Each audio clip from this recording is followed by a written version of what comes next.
Tubig, kumusta na naman tayo? Ito na naman po tayo. Patuloy lang tayo siniswerte. Kasi nga padami mga customer natin. Mga nagtitiwala sa atin ng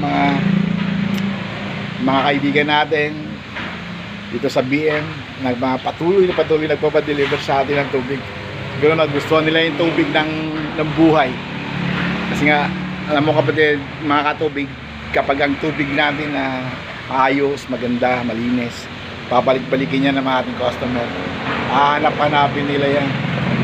Isa nga, kahit na Sunday close kami, pilit pa rin magpapadeliver. So ganun kabuti ang Panginoon kapag tayo nagsamba sa Kanya ang mga negosyo natin. Pinoproteksyonan niya yan at pinagpapala niya yan. Tulad ngayon, ito ready for delivery na to.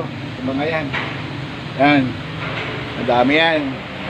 So, kailangan mo natin kumain para makailakas magbuhat. Kaya kapatid, katubig. Thank you and God bless you to all.